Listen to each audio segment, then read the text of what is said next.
जय हिंद मेरे प्यारे साथियों। भारत में 2023 में 294 घर प्रतिदिन ध्वस्त किए गए।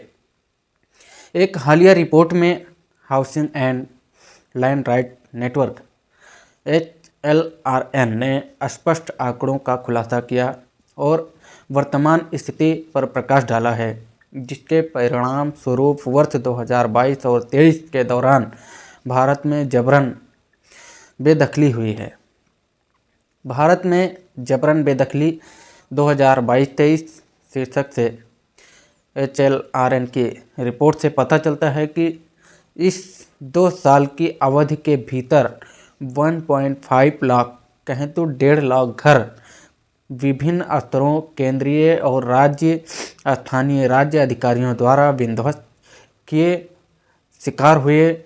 जैसा कि रिपोर्ट में बताया गया, इस व्यापक विध्वंस अभियान के कारण 7.4 यानी 7,40,000 से अधिक लोगों को अपने घरों से जबरन विस्थापित होना पड़ा। लगभग 2,22,686 लोगों को ग्रामीण क्षेत्रों में जबरन बेदखल कर दिया गया और बाकी 5,15,752 लोगों को शहरी क्षेत्रों में विस्थापित किया गया। रिपोर्ट में आगे बताया गया है कि भारत में 4 मिलियन से अधिक लोग बेघर हैं और 75 मिलियन से अधिक लोग शहरी क्षेत्रों में अनौपचारिक बस्तियों में रहते हैं और विवरण बताता है कि विध्वंस केवल इन आंकड़ों को बदतर बनाते हैं। रिपोर्ट में कहा गया है कि भारत में 2022 में दैनिक आधार पर 129 घर ध्वस्त किए गए। हर घंटे 25 लोगों को उनके घरों से बेदखल किया गया। पीछे मुड़कर देखें तो 2017 से 2023 तक रिपोर्ट में पता चलता है कि 1.68 मिलियन से अधिक लोगों को जबरन उनके घरों से बेदखल कर दिया गया था। हालांकि वर्ष 2023 में विध्वंस के अभूतपूर्व वृद्धि देखी गई, जिसमें प्रतिदिन औसतन 294 घरों को ध्वस्त किया गया, जबकि पूरे वर्ष में हर 1 घंटे में 58 लोग बेघर हुए। इस पृष्ठभूमि में रिपोर्ट इस सतत वास्तविकता का खुलासा करती है और भारत में लगभग 17 मिलियन लोग वर्तमान में बेदखली और विस्थापन के खतरे के तहत जी रहे हैं। यह चिंताजनक है कि दिल्ली बेदखली की सबसे अधिक घटनाओं वाले शहर के रूप में उभरी है, क्योंकि 2022 और 23 दोनों कुल 78 घटनाएं दर्ज की गईं, जिसमें लगभग 2,78,796 यानी 2.8 लाख लोगों को दिल्ली में विभिन्न राज्य अधिकारियों द्वारा बलपूर्वक बेदखल किया गया, जो उस वर्ष के दौरान भारत भर में किसी भी स्थान पर बेदखली की सबसे बड़ी संख्या है। 2023 में दिल्ली के तुगलकाबाद, अहमदाबाद के रामपीर, नो टेकरो और अयोध्या के फैजाबाद, नया घाट जैसी जगहों पर बड़े विध्वंस अभियान देखे गए। विध्वंस के दौरान लगभग 200 CRPF केंद्रीय रिजर्व पुलिस बल कर्मियों और इतनी ही संख्या में दिल्ली पुलिस के अधिकारियों की एक बड़ी टुकड़ी तैनात की थी। उनकी उपस्थिति में हमें अंदर अपनी संपत्ति तक पहुंचने से रोक दिया।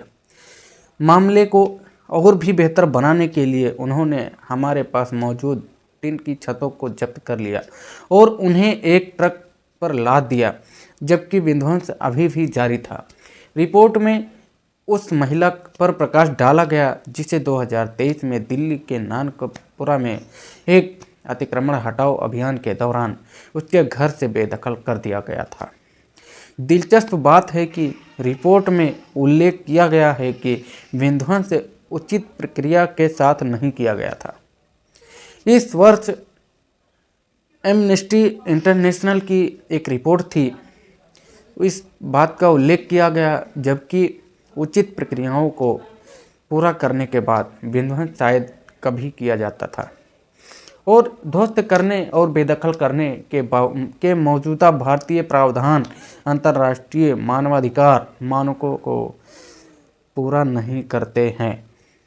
इनके अलावा HLRN रिपोर्ट हमें बताती है कि संगठन द्वारा सूचीबद्ध प्रत्येक घटना में कई और गंभीर मानवाधिकार उल्लंघनों का खुलासा हुआ।